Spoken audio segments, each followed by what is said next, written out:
I've been working on this beard for a while now, and it's... Yeah, I noticed when you, like, right there at your soul patch. Mm-hmm. That's really long. Yeah, I think I should probably... Are you supposed to trim that? I was going to make it into like a ponytail. Oh, that's cute. Yeah, just wrap it right up. Okay. Well, I wouldn't be surprised if Caroline comes in and joins us here in a minute, just because it's bedtime. It's bedtime, and it's snowing outside. Yes. What kid wouldn't want to... So we're all hyped up about that. Oh my gosh.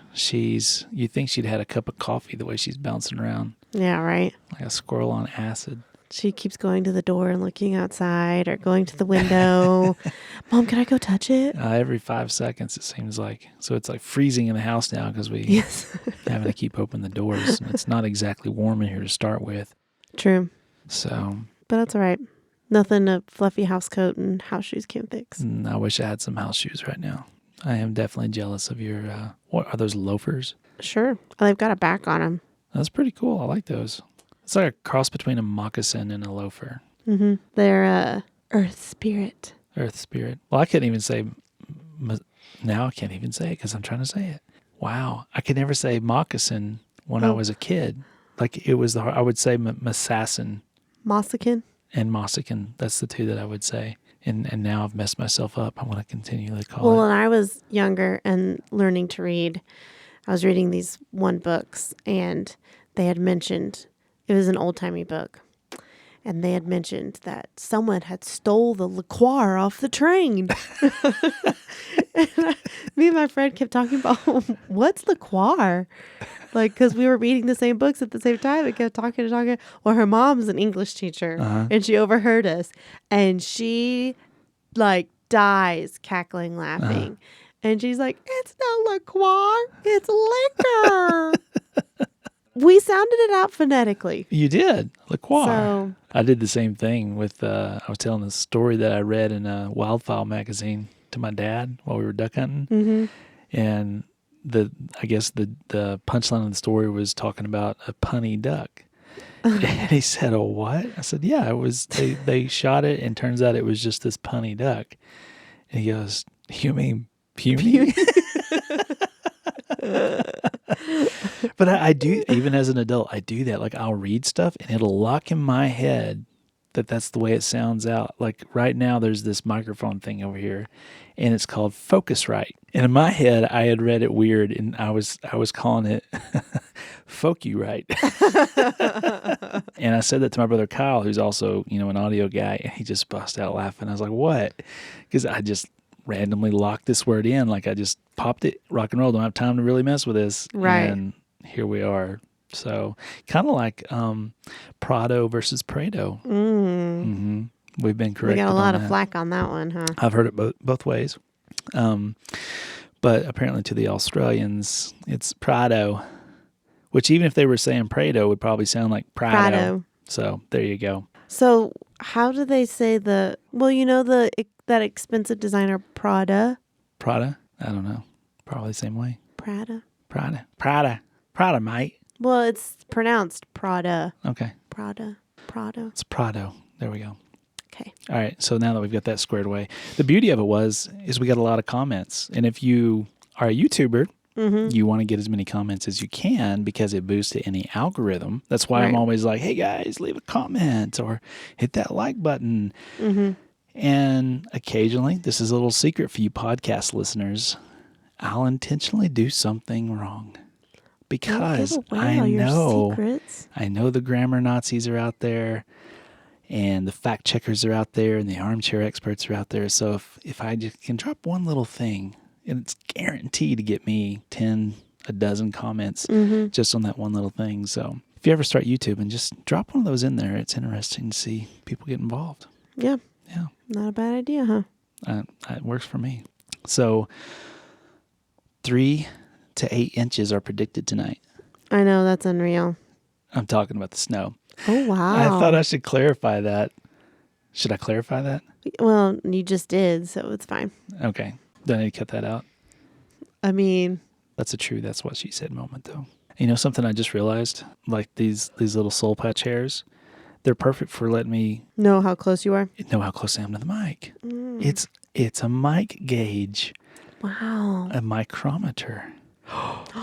Wow. We're there, folks. You're so advanced. This is professional podcasting right here. We're so committed. We grow How am our I facial supposed to know if I'm close enough? Because you got My your one chin hair. whisker, my lip whisker, or my chin hair. Yeah, we've discussed your chin hairs before, so yeah. Well, on my video, I talk about a lip whisker that keeps poking my lip. Remember? I do. In the outtakes. That's right.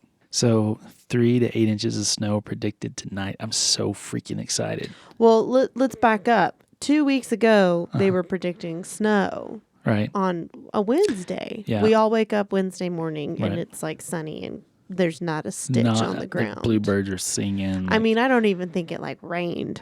No, it was just your typical weatherman. You know, he was doing what I do, like with YouTube. He was just throwing out some false facts. So people would keep watching and commenting and boosted the algorithms. Yeah.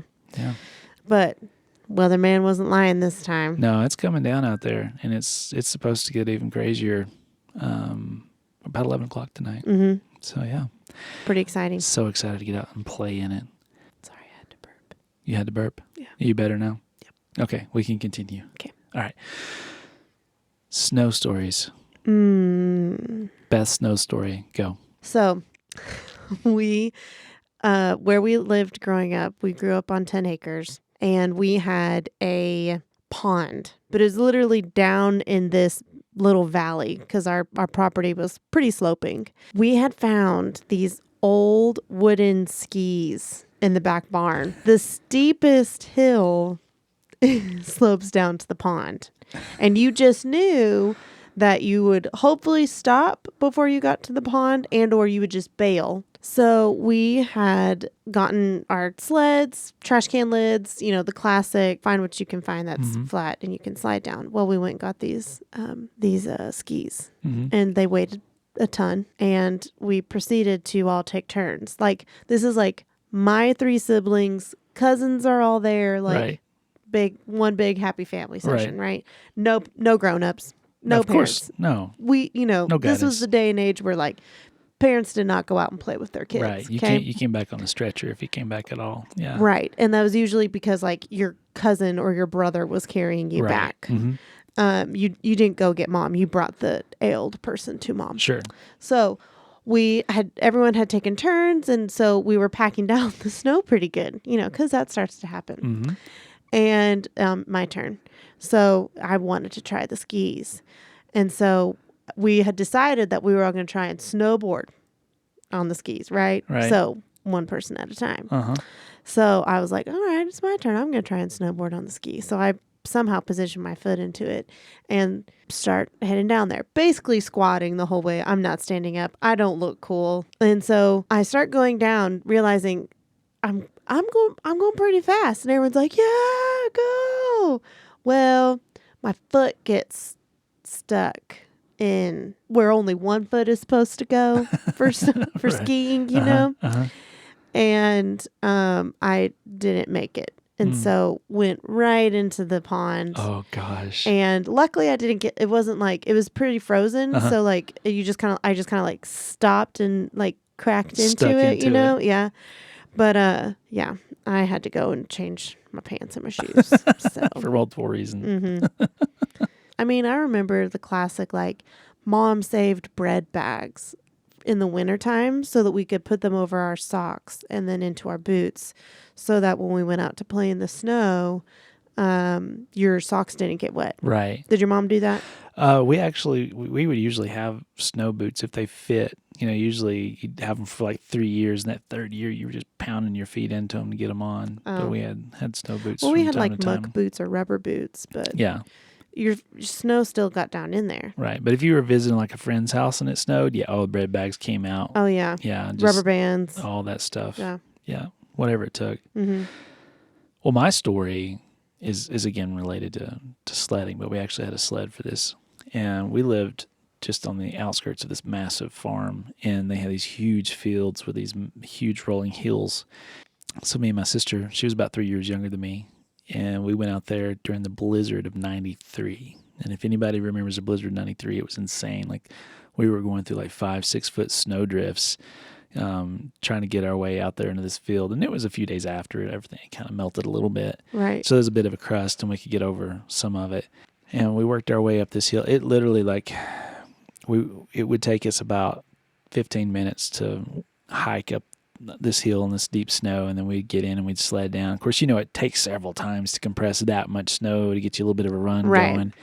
And so we worked all day on that thing and finally got us a nice little run. And then it was like, this is kind of boring. Let's spice things up a bit. So I built a ramp.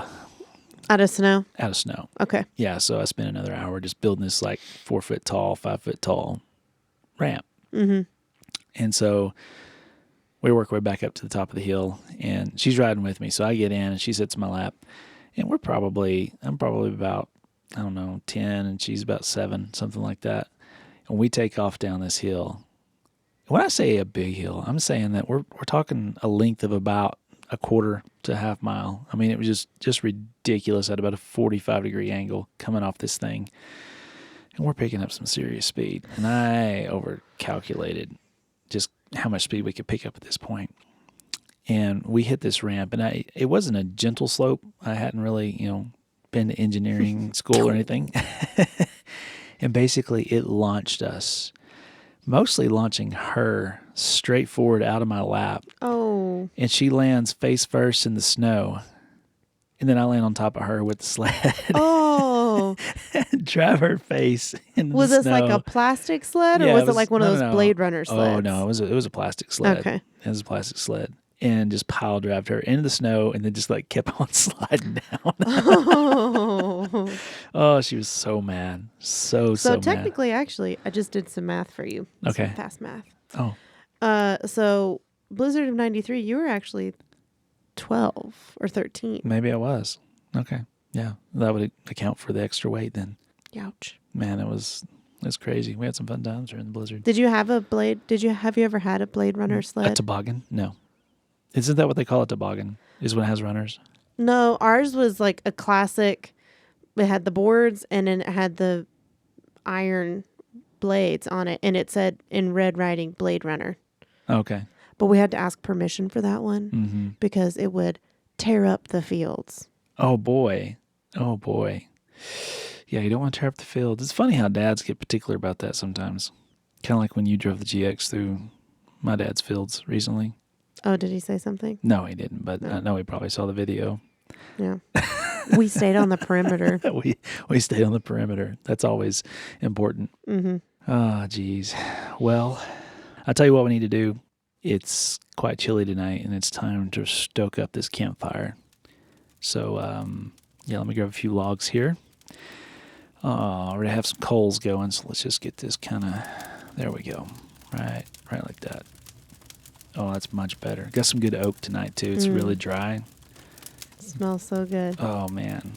Burns pretty clear, too. There's not a lot of smoke that you get from, just old musty firewood. This is legit. This is premium firewood right here.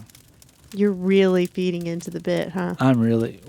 See, people have asked for more campfire. It's kind of like cowbell. They want more campfire.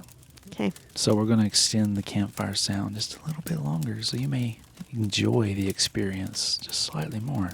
Okay. Welcome to our campfire. I know, I was like, you got a little too sultry on that one, bub. Tone it down. Is it? I'm sorry. Easy, ladies. Oh, welcome, travelers, overlanders, weekend warriors, and daily commuters to Campfire Confessions. We are your hosts, Kevin and Sarah McHouston of Lifestyle Overland, a husband and wife duo who travels North America and the world with our daughter, Caroline. This podcast, or Fireside Chat, is about us, our travels, our stories, and lessons learned while living a lifestyle a bit outside the ordinary. We want to take a moment to thank the sponsors of this show. That's right. These are the folks who keep the wind in our sails, our patrons. These fine folks are listeners, subscribers, and followers like yourself who keep the fuel coming and the adventure rolling. So thank you from the bottom of our hearts to all those who contribute to this incredible adventure. Man, I just cannot wait to get out in the snow in the GX tomorrow. It'll be fun, huh? I am so stoked right now. Yeah, it's going to be great. Well, you were kind of filling your oats tonight already with it. Well, yeah. Uh-huh. Just a little bit. Yeah, that was exciting to see that. Oh, was You it? got a little bit of a fishtail coming around the corner there. And then, was that a donut? What was? It was a crescent moon. A crescent moon. that's kind of an all-wheel drive thing, apparently. Right. Yeah. She doesn't really want a donut. No, she really, on a diet. She she kind of leaned into that one just a little bit. Yeah, yeah. Man, it's such a beautiful ride, though. Thank you. So that is what we're going to talk about tonight. Yes. The GX. People have been waiting for this podcast. I know. And man, what a ride. She's a beaut. How does it feel to finally have your own rig? It feels really good. Right now, it just feels like my own car. Okay. Because she really hasn't gone on a camping trip or overlanding trip yet. Right. Yeah. Yeah, she's done some off-roading, but she's not had like a maiden voyage. Right. So I'm very anxious to do that. I'm thinking spring break will be like her really get out there. Yeah, because we still have some mods that we're wanting to get done on it before we like really get after it, especially like the sliders. Like that's been and I'd really like to have a bumper and a winch. Even if I don't like maybe have the rear bumper on, like at least the bumper and the winch, depending on what we go do for spring break. Sure. And I've even thought about like taking both rigs just so we have all that in case, she's not fully built the way that we want her at the time. But so far, what all have we done to her? We have a new suspension, wheels, and tires. How are you liking that Icon suspension? It's bomb. So before, it was just a stock suspension. Right. And the only way I could describe how it felt to me was very swishy. Yep. Like it just felt so swishy on the road. And I didn't feel like it really took turns the way that I felt like it should. Right. Or could. And it was kind of annoying. Yeah. It very soft. Very plush, luxurious ride, not on the sport level at all. So now, man, that thing handles like a sports car, which we experienced the same improvement when we went to the Icon on the 4Runner as well. Yeah, but I guess I don't remember it being as swishy. Really? Yeah. I just remember massive amounts of nosedive in the 4Runner. Just like before the Icon. Oh yeah, like 10 inches of just like yeah. And now everything's just so much more stable, so much more predictable too. So yeah, absolutely incredible. So we went out on a limb, or we changed things just a little bit with the KM3s. Yeah. Mud tire. Yeah. How are you liking those compared to the KOs? They're definitely beefier. Right. And I have a little rub. But what little bit that I've driven her like on gravel or dirt, whatever, I think I'm going to like it. Yeah. Well, I have to say, when I borrowed it, quote unquote, and took it to Windrock, I've experienced what those KO2s are like with the 4Runner. I mean, they're capable, but man, you mud packed in those treads, and you really got to use your momentum to your advantage. Like there's not a lot of traction, like tractor kind of thing where you feel in control. You're really trying to use your momentum at that point. Not the case with the KM3s. Like they were just so rock solid and could gently crawl through different things. So I was skeptical about them at first, but now I really want to put them on the 4Runner. Well, and I think that's what will be challenging for me is being so used to overlanding in the 4Runner that switching to the Lexus will be I think it's going to be a kind of a big learning curve. Yeah. It's different. Yeah. Yeah, the all-wheel drive is definitely different. That was one thing that I noticed right out of the gate compared to the 4Runner is, the 4Runner was kind of more of a relaxed drive. Right. That's what I was about to Where comment. the GX is, you're more engaged. You're paying more attention. So, if you move the steering wheel just a little bit, it's tracking to what you're giving it. Right. But, with 4Runner, it was a little bit more There's forgiving. a little more give, yeah. Right. Now, I will say that after the upgrades and the KM3s, it doesn't do that as bad as it was before. Right. I would agree with Before, that. if you were in a road with divots and stuff, it was like all over the place. And that could have been a bad alignment. And that's all the roads in New Mexico. Every single one of them. In Absolutely. Texas. Yeah. So that's where we're at right now. But I think we need to back up and kind of walk people through why we even went with the GX to start with. Like, we've gotten a lot of questions about. Well, I was going to ask you something. Okay. How do you feel about me having my own rig now? I am so excited.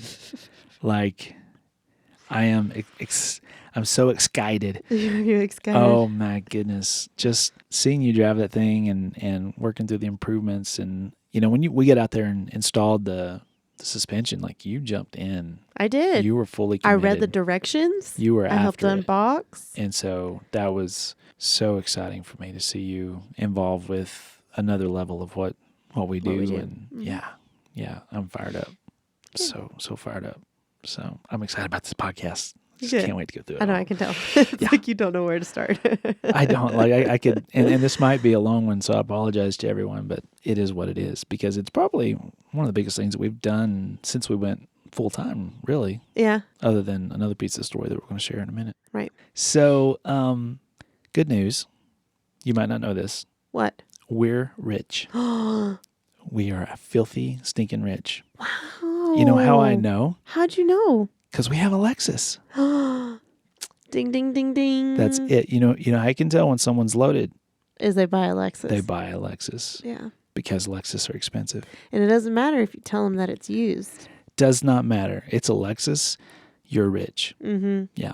So there's a definite persona that comes along with this vehicle. According to the comments on YouTube, we're rich. I haven't been able to find the money myself. I was like, when would that memo go out? I need to ask my maid. Yeah, check. Well, check with all the 3 different maids and all that stuff. Barbara, I did not get that memo. Oh, geez, it's funny. The Lexus name is synonymous with luxurious and expensive, and I mean, they've done well for themselves. they really have. They have created their own brand, and when you're a part of it, boy, that's the assumption right out of the gate is, boy, you must be doing well. You bought YouTube a thing's Lexus. working good for you, isn't it? Mm-hmm. Just for the record, not the case.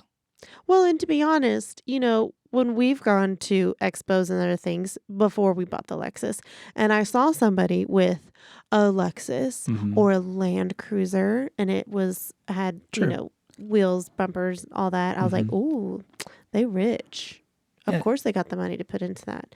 But then once we started doing our research. Right. That was the thing that blew me away. And you kind of look at those vehicles and you're like, oh, those are so cool. I'd love to have one. But you almost and immediately write them off. Right, exactly. Because you're like, well, it's a Lexus, or it's a 200 series Land Cruiser, or it's this, we're not or it's going to be able to that. afford that. Right. But the little known secret, and I don't know how much longer it'll last, but the little known secret is that the Lexus GX, once it's got about 4 years on it, it is the same doggone price as a used 4Runner with similar options.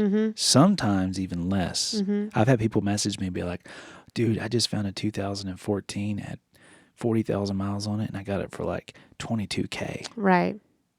Well, and even the price differences between the 470 and the 460. Because remember, we were going back and forth for a while on that. Yeah, and that's really kind of where we started, was with the 470. That seems to be the more common one, that if someone was picking a GX to overland in, right, most everyone was picking the 470s. Absolutely. And honestly, that's what made it hard. Every time I would come upon one that was even close to being a cream puff, because you want something with a bit of a history, with knowing that it was well cared for, well maintained. And the other big thing was the 470 has a timing belt that has to be changed after about 120,000 miles. So you knew that was creeping up. Even if you found one that, with 90,000 miles on it or so, you knew you were going to invest some money into that thing fairly quickly after purchasing it. So that was kind of what steered me away from the 470s, along with the fact they were just hard to find some good examples. Right. And so, the more research we did, we're like, you know what, for the long haul, let's look into the 460. And so we started doing some comparisons. And they're more expensive because they're newer, and they have a little bit more creature comforts than the 470 does. Marginally, yeah, a few things.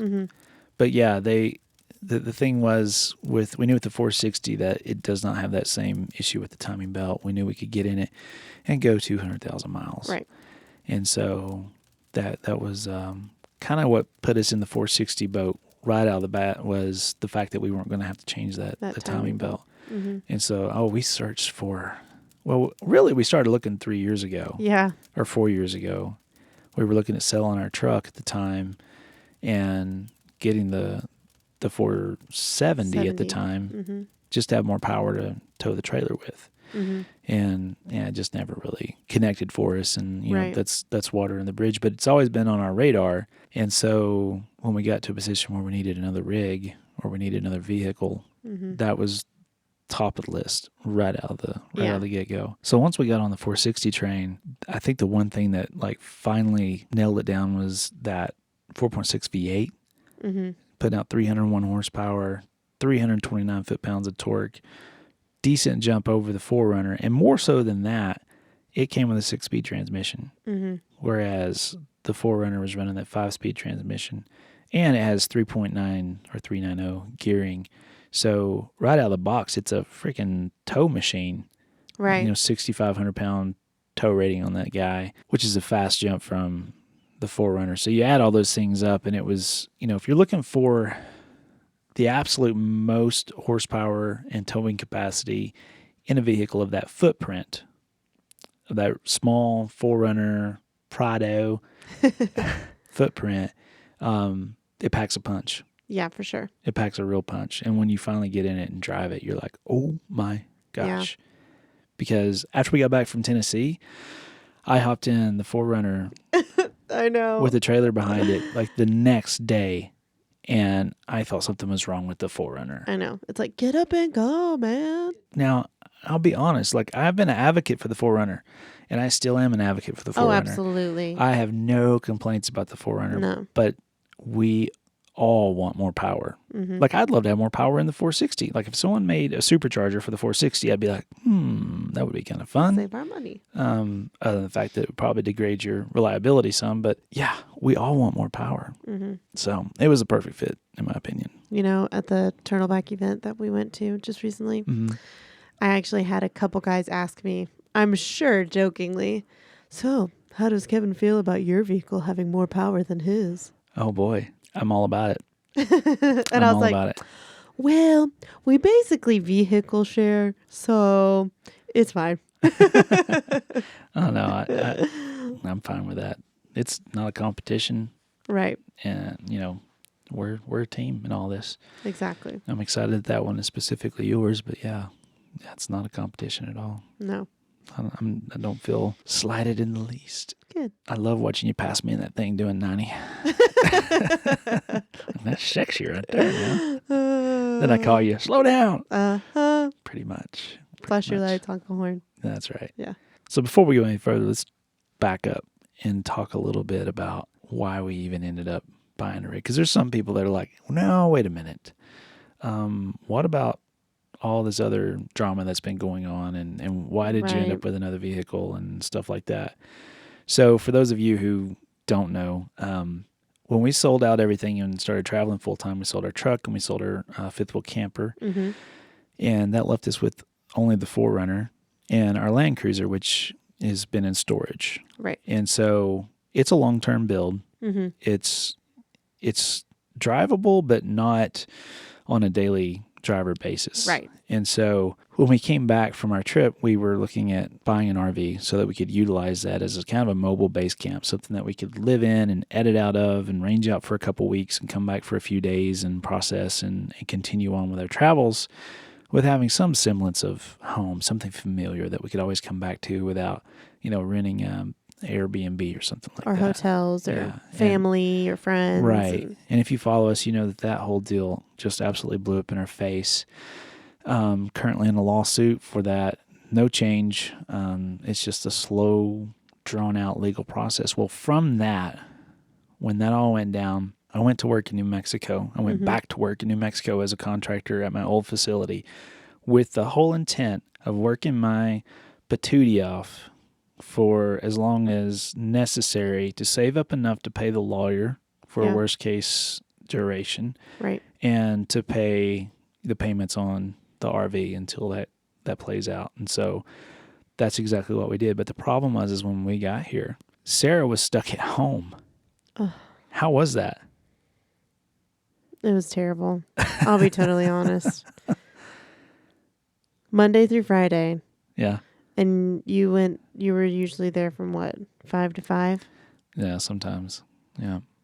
So it was a long day of just sitting at home. And then, like, luckily Walmart does the grocery pickup. Yeah. And so I would come home, I would stop by Walmart on the way home and do the grocery pickup thing. And so basically you didn't have to go out except for, very specific things. But then we decided at that point, hey, we're going to be in New Mexico for several months. You almost have all your credits necessary for an associate's degree. On top of the fact we realized, boy, if something happened to me, like this whole RV thing was just like a wake-up call. If something happened to me and you needed to fend for yourself and Caroline financially, you needed some kind of way to do that, some type of skill set. Right. And so we decided strategically as a family, hey, let's get you back in school. And that's when you decided to go get your cosmetology license. And associates. And so at that point it was like, we need 2 cars. We need another vehicle. There's no way this is all going to work out. No. And so we had hoped. So this is another little podcast insight that some people don't know about in general public. When we went to Tennessee, if you remember that video, the Beast went with us. Right. While I was there, I went and talked to a local paint and body shop that I used to work with years ago, back when I restored my dad's 83 Scottsdale and worked on my Volkswagens and stuff. And I said, look, I've got this Land Cruiser. It's got some rust issues and it's continuing to just degrade. Right.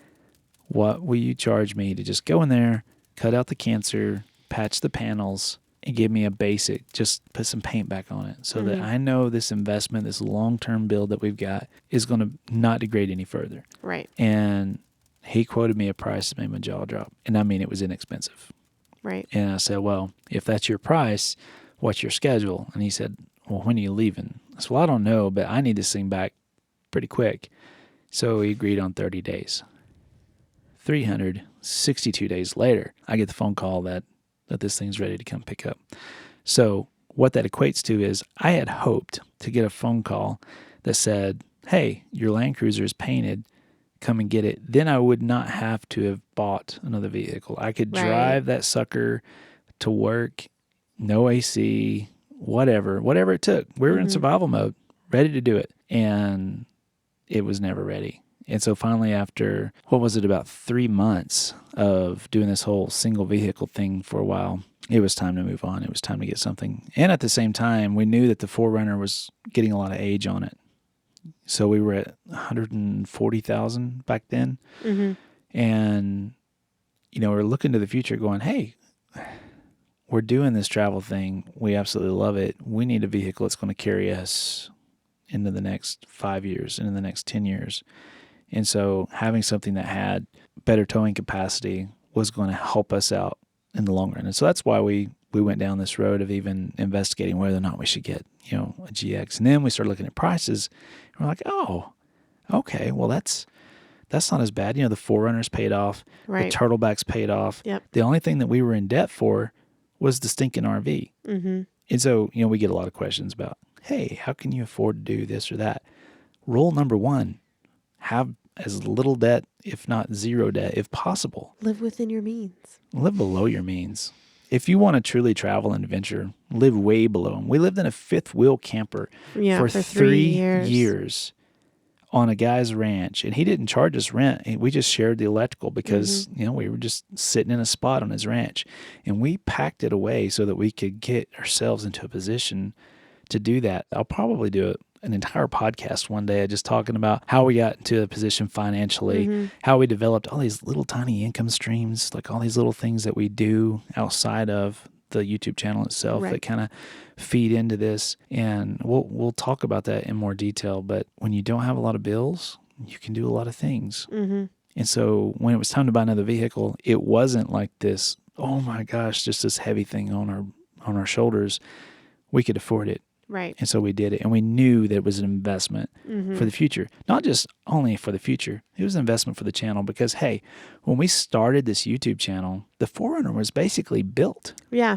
So we didn't get to share that whole process of, hey, the next thing we're going to put on is going to be sliders. Here's why it should probably be the second or third thing you put on your vehicle. Like, we didn't get to tell that story. And here's why we picked this brand. Exactly. And, So when we kind of showed up on the scene, the 4Runner was pretty much Done. The turtleback was there. Like it was just what This it is who was. we are. This Yeah. is who we are. And so now we finally get to back up and tell that story as we build out the GX. And that's what I'm really excited about, because like maybe you guys have picked up on this, but I love educating people. I just love walking them through the process. I love helping them decide on their builds. Like, you know, our patrons, they have a special email address. They know they can email me at any time, and I usually respond within the hour. Sometimes it takes me a day or two, depending on where I'm at. But I love getting those questions and helping them walk through the decision process for whatever the next upgrade might be, or where they want to go and travel, and giving them some campsites and suggestions and things like that. Like, I'm just passionate about equipping people to go out and do that. And so last year was all about inspiring. Last year was all about travel and having a good time, and just giving you guys a visual idea of what overland travel could look like for a family specifically, but individuals as well. This year is a balance. This season 2 is supposed to be a balance between inspiration and education. And so that's what we're trying to transition into, using the GX as that catalyst for walking you through the processes and why we do what we do. And also to show a lot of lessons learned. Like, there's some things that we did in the 4Runner that I wouldn't necessarily want to repeat in the GX as well. Okay. Like, we were super heavy. Yeah. Like, the gear that we carried and stuff was super heavy. And I already know that we're going to be heavy in certain things in the GX, but I think that we can really trim down and really finesse those add-ons and mods and stuff that we're going to do. So Definitely. yeah, I think that's what I'm most excited about when it comes to the GX. And I feel like I'm a bit derailed now, because I just went off on this tangent about how excited I am to like tell the story of the build process. What were we even talking about? You were talking about how we bought it, and why did we decide to buy it? Right. So anyhow, to tie a little bow on that whole rabbit trail, the reason that we ended up with the GX was purely out of necessity, but we also wanted to utilize it to tell our story. Another story. And to educate and show people, hey, here's an amazing platform. Might not be for you, that's fine, but you can take these principles that we're about to put into this rig and apply those to your own build. So, well, and also too, like, not just that our viewers are going along on this process. Totally honesty here. It's a huge learning curve for me. You know, I enjoy overlanding and camping and traveling. But the gear side and I don't want to say like the vehicle side, but the gear side was never my like forte. Sure. Not my super interest. Right. I like visually, if you're like, Sarah, do you like this bumper or this bumper? I could tell you, I like the way this one looks better. You know, like if you were asking me to help you pick something, you know. But for the most part, like, you know, when you were building out the 4Runner, you were building it out with your preferences, with your ideas. And, you know, this time around, it's, all right, Sarah, this is your rig. What do you want to have on it? Well, I want to have this, and that, you know, and what are my expectations? Like, I have a specific expectation for a few things on the vehicle that I am relentless on, that you've tried to talk me out of a couple times. Well, and you know, honesty time is like, yes, this is Sarah's build, but she's also like, it's been a joint effort in making the decisions, because I'll be honest, like, I wanted to go, here's your rig, and literally have her come back with part numbers. This is what I want to do. And it didn't work out that way. No, like, I'm just not that type of person. Well, and like that's not my strength. You don't have that background. You don't like, you weren't there yet. Yeah. And so it took us a bit of back and forth to finally figure out where that balance was. And so what it turned into was, okay, let me give you some options. Yes. And here's some options in bumpers. Here's some options in winches. Here's some options in this and that. And so that's kind of been how you've been cutting your teeth. And we've been able to talk through, you know, the reasons for one over the other. Like the sliders, we went back and forth on sliders so much. and finally ended up with the ones that we've got coming right now. But yeah, that's kind of been a whole learning process for us as a husband and wife too, is, the level of involvement.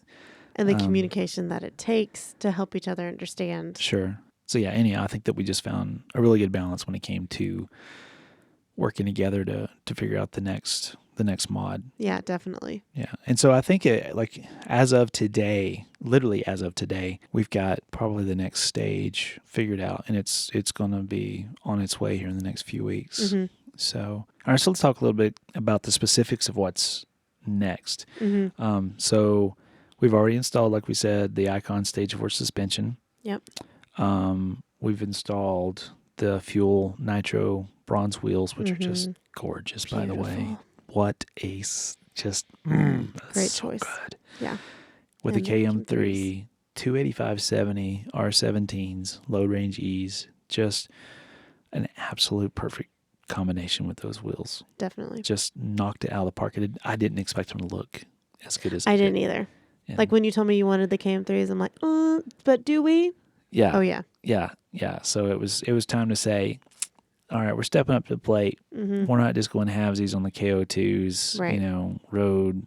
Might as well have a off-road. different type of tire. Just try something new. Yeah. So we can talk about it and see, if all the hype is what it really is. Mm-hmm. And so, yeah, dive right into that. Right. So what are some of the things that are coming in the mail, babe? All right. So on deck. Mail time. There you go. Pep Boys reached out to us, and I think we've kind of talked about this in some of our Patreon updates, but for the podcast listeners, Pep Boys reached out to us several months ago. Actually, one of the guys who works for Pep Boys and makes the calls for Pep Boys is a patron, mm-hmm. and he knew that this build was coming up, and he reached out to us and said, hey, we're looking at bringing in all this overland gear into the Pep Boys realm, the Pep Boys Speed Shop specifically. Right. We see that there's a need. We see that this community is growing, but we need to get the word out. Yeah. So what we want to do is we want to help get you guys set up on this GX and just basically say, hey, we got it at Pep Boys. Yep. And that's pretty much it. We talked a bit about sponsorship, but as you guys know, we want to be sponsored by our viewers so that we can continue to give this unbiased opinion on all these different things. Mm-hmm. And, when I say unbiased, you can't be purely unbiased because we've used stuff in the past and it's worked. And so, yes, there is a bias there. But to be able to sit there and say how we really feel without having some contract over our head saying, oh, you're not going to say this, or you will say this, and you'll post X amount of times. Mm-hmm. Like, we don't have any anything contracts like that on any product that says share this, say this, do that, hashtag, none of that. Right. You send us our product, we test it, we try it, we review it. If there's a problem, we'll talk to you we'll first. talk to the manufacturer and we'll say, hey, here's what we see, here's some improvements you can make. We'll do that. We're not just going to throw people under the bus, because that's a whole process of learning to improve your products. We've never really had anything that we've had to do that with, but I'm just saying, people that send us things know ahead of time that that's what the process is going to be. And so right. Pep Boys is such a great fit for us because they sell multiple different brands. Mm-hmm. And so there's budget options and just there's budget options, there's high-end options, but also from the review perspective, we can still review it and say, well, we got this from Pep Boys, but they've got this other brand that might be a better fit. Mm-hmm. So there was not much conflict of interest there. And so we told them, we don't want to be sponsored, but here's what we want to do. We want you to create either a discount code or a special account or something like that where our viewers / listeners can call up Pep Boys and order an Icon Stage 4 or whatever it is and say, put that on the Lifestyle Overland account. Mm-hmm. And then you get pretty significant discounts. The numbers that we've talked about on some of these different products are pretty substantial. Mm-hmm. It's not going to be, a percentage across the board because some stuff has different margins. Right. They're going to be selling high-end, they're going to be selling Snowmaster. That's awesome. They're going to be selling 23.0. they're going to be selling like all of these brands that we know and trust and have used. I'm so freaking It's going to be excited. a one-stop shop. It really is. I mean, that's just awesome. It really is. So they are still setting up a new system so that they can process that. So as soon as that goes live, we'll be letting you guys know, hey, Katie, go shop now. Yeah, Katie barred the door. Here comes everybody. But if you get on Pet Boy's website as of today, which it's February of 2020, you're not going to be able to find some of this stuff. Just like I said, they're working through populating their new computer system and stuff like that. So it is coming, and I am freaking excited about it, but it's not here yet. Mm-hmm. So all that to say, we have an ARB front bumper coming from Pet Boys. We have a Smitty built, I think it's a 12,000 pound X2O winch, which is their waterproof version. We have, I didn't tell you this yet. Oh. We have a Safari snorkel on the way. Yep. Okay. Yep. We have Old Man Emu $28.99 rear springs. Nice. Yeah. So if I'm criticizing, I don't know if I'm criticizing or critiquing the Icon suspension, the springs that come in those kits are made to be pretty plush. Mm-hmm. And you start adding weight, like a bumper and all the other armor that we're going to be putting on, it starts to sag pretty quick. And then you slap a trailer on top of that. Yeah. It doesn't take long. High. Yeah, and you're blinding everybody. Yeah. So that's why we're going straight to the Old Man Emu 28.99s. I don't recommend you putting heavy springs on early in your build if you're not putting extra weight in there anytime soon, because they'll rattle your teeth out. Yes. But we also have a Kmart Australian rear bumper on the way, so we know that we're going to have that weight coming. Yep. We know that we have a Snowmaster in the works as well. Mm-hmm. And then I'm also going to design a storage system similar to what we have in the 4Runner as well. Uh-huh. And then you mentioned earlier today some other stuff, right? Yeah, so I just got off the phone with Corey at Victory 4x4 up in, I think they're in Michigan. I've always had my eye on some of their products because they do a really good job at their marketing. Their website is really slick. Like, they have install videos literally like right on the page with the stuff. They're very well done. Mm-hmm. And so, like, if you put out good videos and you're in tune with your customers and making sure that they're not just getting a bag of parts, and you're also like showing you how to put this stuff together, that speaks volumes to me being a creator as well. And so they've been on my radar for a while. And so I basically just filled out one of their partnership forms or whatever on their website. And I got on the phone with them today, and they're going to be sending us these sexy sliders. Like, they look like running boards, but they're steel. Right. And they have rock lights built into them. That's going to be so nice. Oh, yeah. And then we've also got aluminum skid plates coming, which is a first for us. We're still running factory skids on the 4Runner. Look at us growing up. Oh, man, that thing is beat to heck, too. And then we've also got a Victory 4x4 roof rack on the way as well. Sweet. So, yeah, I mean, shoot, we're already well ahead on this next phase of the build. Absolutely. It's just going to be the little pieces, the electronics, and we'll be doing probably a DC to DC charger. We'll probably do a ham radio, which, by the way, I got to take my test for. That's right.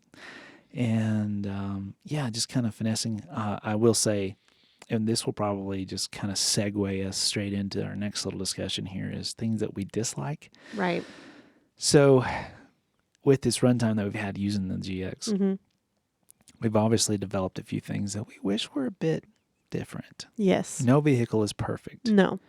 I will say the first thing, and this wasn't on my list, it just reminded me when I started talking about electronics. Okay.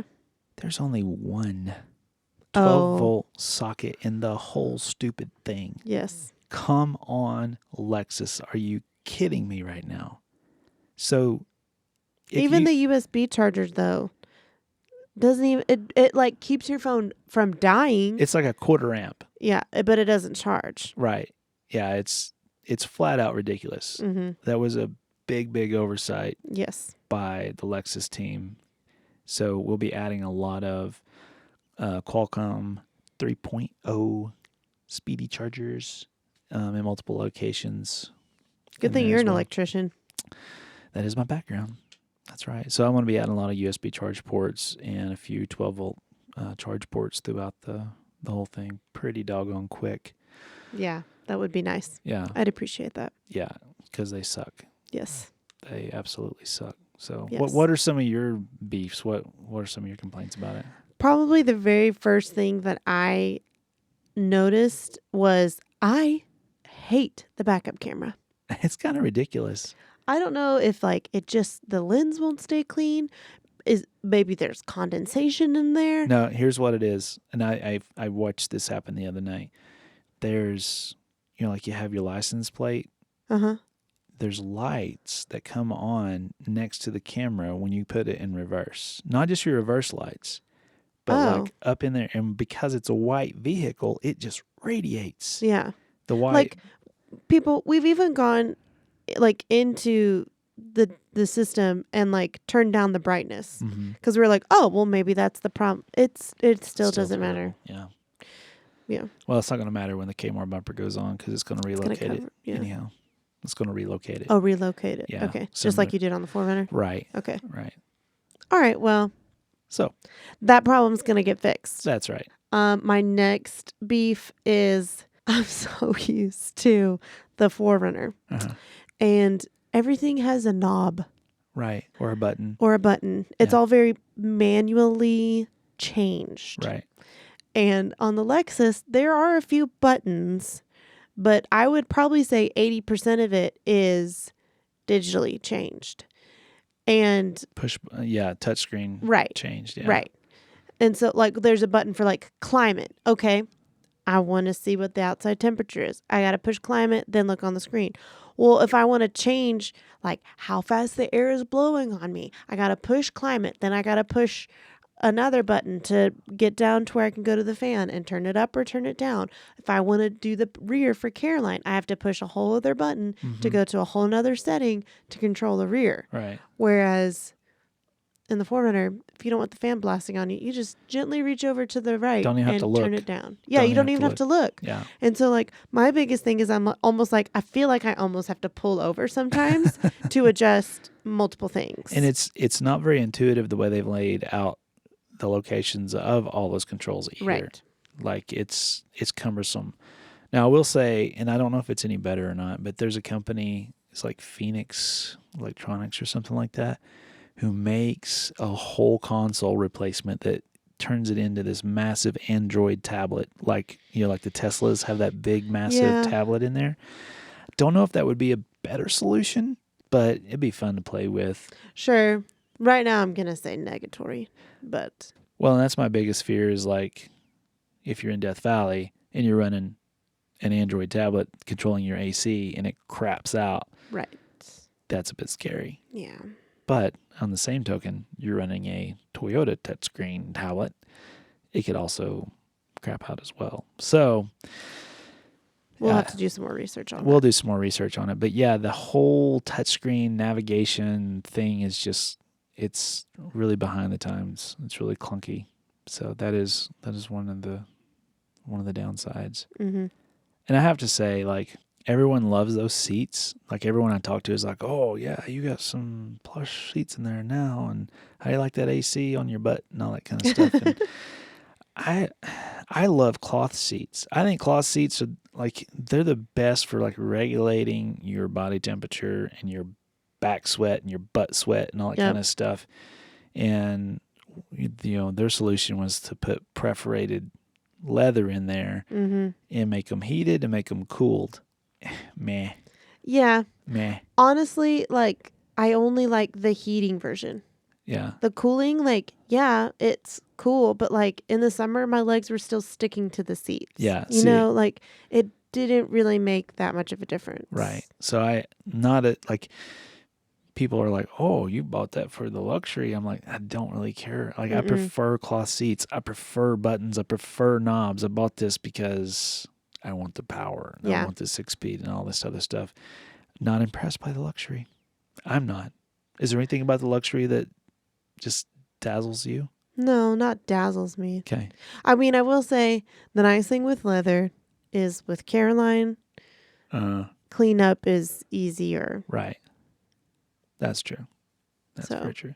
But with perforated leather, you get particles stuck down in the seat. We do need to get a rear seat cover to put on there for her, just to kind of keep the crumblies out. The goldfish and the gum. And the goldfish and all that kind of stuff. Yeah. Snacks. Yeah. So, yeah, like, it is a luxury vehicle, but give me leather seats and push buttons and knobs all day long, personally. You mean fabric seats? Did I say that? You said leather seats. Sorry. Fabric seats, push buttons, knobs all day long. Thank you. I got you. I got you, boo. Mm-hmm. I got you. Remember, our communication's getting better. It is. It is. All because of this podcast, in fact. There you go. Want to save your marriage, folks? Start a podcast. Just kidding. Just kidding. It takes more than that, people. It does. It does. So I want to touch on this really quick because it's been a popular topic in some of the comments. The fact that it runs on premium gas. Mm-hmm. So, yeah, it does get slightly better fuel mileage than the 4Runner does. Take that with a grain of salt. Depends on your mods and how much you end up weighing. Right. But you're going to be using premium fuel. Now, there's a whole lot of people who say you don't have to. Mm-hmm. So take that for what it's worth and do what you want with it. I've accidentally put regular in it when I'm driving because I'm just used to doing that. It didn't change the way that it handled it. It changed the way that it drove. But our rig, it's a 2016. We bought it with 52,000 miles on it. It now has 62. Yeah, we've put in some miles. We've put in some miles on it. We've been putting some miles on her. But we bought it because it had a pedigree. We bought it because it had every single oil change, every single service, every single thing that was ever touched on it is documented on the Carfax. That's why we went that route, because if we weren't buying new, we at least wanted to know what happened to it, where it came from. Exactly. And we sure as crap weren't going to buy a new Lexus. No. So it had to have that pedigree. But the beauty of that is it came as a certified Lexus. Yes. And so we've been a bit conservative, making sure that we're still running the 92, and we're, you get into this whole weird warranty thing when you start modifying drivetrain, and depending on the dealership, some people are cool with you doing things, some people are not. So just be mindful of that as you're modding your vehicle. If the warranty is super important to you, maybe err on the side of caution until that thing is up. But we're kind of just going forward at this point. We know we have the pedigree. We know we have the background. That's all we needed to know. And now we're moving forward. Like, it's due an oil change. Yeah. We're supposed to get free service for the next 2 years. Probably not going to take it in. Happen. So, yeah, do your research. Make your own choice about, whether or not you're going to attempt to maintain that warranty. Right. And, run premium gas. Don't run premium gas. If you don't, let us know how it goes. And, but my goodness, to have that power is a trade-off that I'm willing to take, because it is a beast. It is an absolute beast, and I cannot wait to get that trailer behind it on some trails. Just rock and roll. So, and while we're on the subject of fuel, I forgot about a modification that's actually coming for it. And Sarah's yawning, this massive yawn. Ooh, this campfire is just so cozy. It feels so cozy. And you got the snow falling all around us right now. Just, it's, time to climb up into that tent. But before we go, we need to talk about one last modification. Yeah. That is the Long Range Automotive from Long Range America 33-gallon auxiliary fuel tank. This same fuel tank that we just put in the 4Runner. So y'all, if you thought it was expensive to fill up the 4Runner, just wait till you put in 56 gallons of 92 octane in that puppy. But now, that being said, the strategy with a long range tank is you only fill it up when you need it. Right. You fill it up when you need it. Otherwise, you run with about 4 to 8 gallons in it, just for backup, like you would with the Rotopacks. You don't have to run around with all that weight. I had so many people say, what about all the weight? Like, we made modifications to the 4Runner. We added the bumpers. We added the roof rack. We added the storage. We added the fridge. We added the tools. Nobody said anything. No one ever that I can remember said, oh, it's going to be too heavy, blah, blah, blah. Like, are you doing this or that? Like, And so many people came out and was concerned about the weight that we were adding with the fuel tank. Mm-hmm. And I guess it's just simply because, when you start saying 56 gallons of fuel, yeah, that sticks in your head really quick. But here's the thing. It's the only modification that you can put on your vehicle that gets lighter as you drive. Right. It doesn't sustain. From the time you pull away from the gas station, it instantly starts getting lighter. It starts getting lighter. So it's about 230 pounds of fuel. The tank itself only weighs like 35, 40 pounds. Like, it is not heavy. Oh, that's good. But yeah, it gets lighter as you go. So top it off, run into California, go have some fun. Yep. Come back across the border, top it back off again. That's the way to do it. If you've ever been to like Stovepipe Wells, you've seen $6+ a gallon down there in Death Valley. So fill it up in Nevada, go in there and have a blast. And man, I'm not saying it's going to save you a lot of money because it's an expensive investment on the front end. Like, this is only going to be a mod that certain people want to do for certain circumstances. Right. It's not something we recommend everyone do because it is exponentially more expensive than like a Rotopax. Right. Or a jerry can or something like that. So it's probably going to be one of the last things that you do on your vehicle, unless you're the type of person who runs into California quite frequently or is going to be doing long point-to-point travels. Maybe you're going up into the Great White North or whatever. Yeah. There's only going to be a certain group of people that feel a strong enough need to invest that money into that modification. But it's going to be awesome to have when we're towing that trailer. Exactly. So that we can just go and go and go. Mm-hmm. All right, so with that being said, I think we've fairly well covered at least what we've learned about the GX so far. Yeah, but there's one thing you touched on, but you didn't go back to. What's that? And I'm sure everybody wants a little bit more information on what is happening with the Beast. Yeah. So the Beast. So you mentioned that we took it to Tennessee. Yeah, and I was mentioned there for 362 days. 362 days. Mm-hmm. The Beast is currently residing in an undisclosed location. He is back in his lair, as it like will. A superhero. He is. The Beast is a superhero. And all the rest has been fixed. Yes. And it has a fresh new paint job on it. It's a beaut.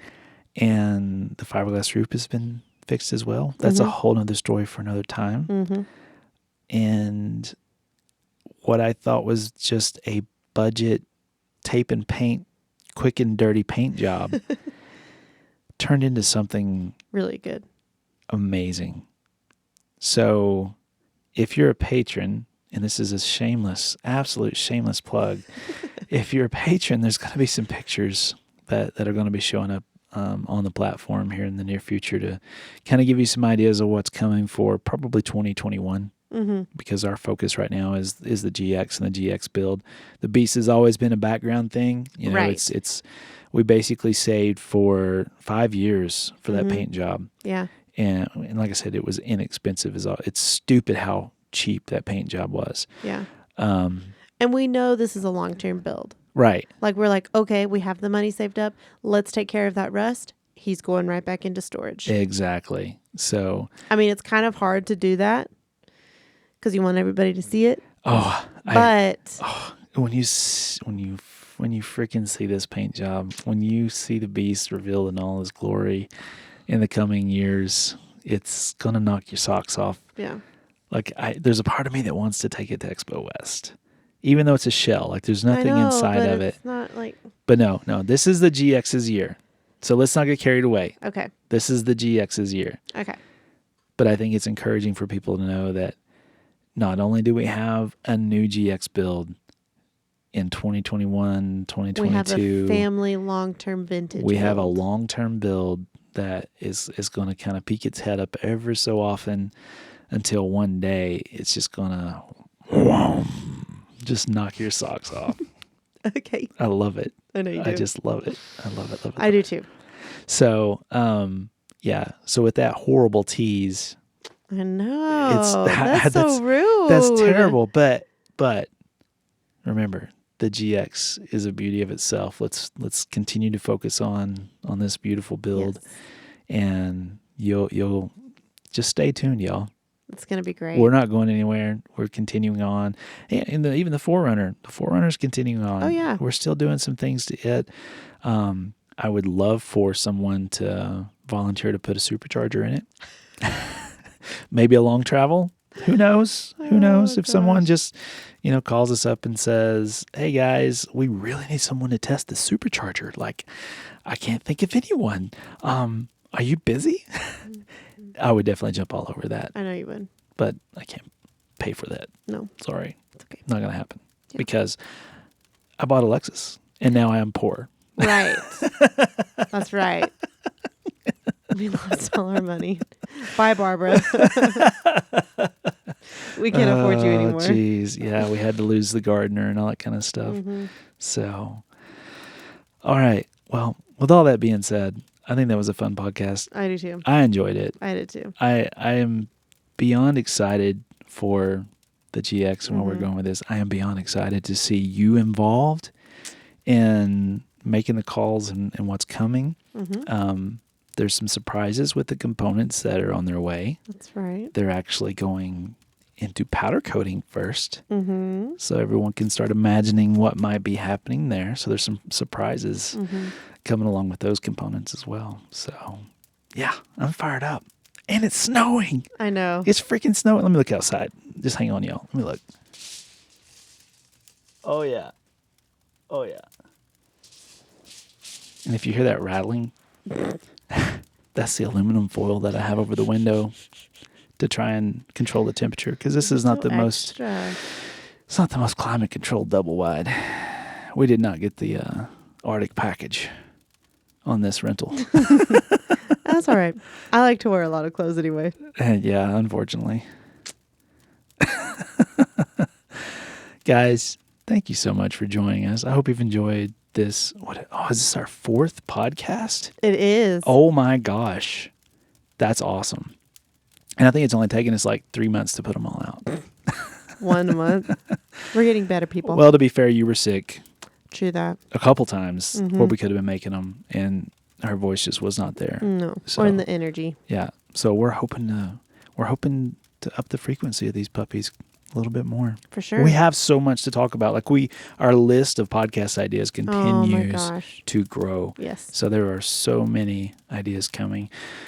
If you have any suggestions, feel free to message me on any of our social media platforms, like at Lifestyle Overland on Instagram or Facebook or at Mrs. Lifestyle Overland. Hey, y'all, if you're not following at Mrs. Lifestyle Overland on Instagram, I don't know what hole you're in, but you should dig out of it and go follow her. That's right. Right now. Mm-hmm. That's pretty cool. It's great. You It's just my perspective. Yeah. Are you going to start sharing some like GX stuff on there too? Sure. Yeah. Mm-hmm. Okay. I have some GX pictures on there. Yeah. Let's do it. If I had somebody who could run my social media for me. Yeah, there is someone who manages social media on the side. Mm-hmm. Yeah. That's another one of those little secrets that we'll divulge one of these days on how we all make this happen. That's right. All right. Thank you guys again for joining us. We hope you've enjoyed this podcast. The fire is starting to run low a little bit. So we're going to climb on up into the tent and call it a night. Good day. Thank you for hanging out with me. You're welcome. I've enjoyed the conversation. Me too. These podcasts are so much fun to make with you. They're so fun to make with you. Yeah. So, all right. Hope you guys are doing incredible wherever you are in the world. We will see you on the next one. Bye.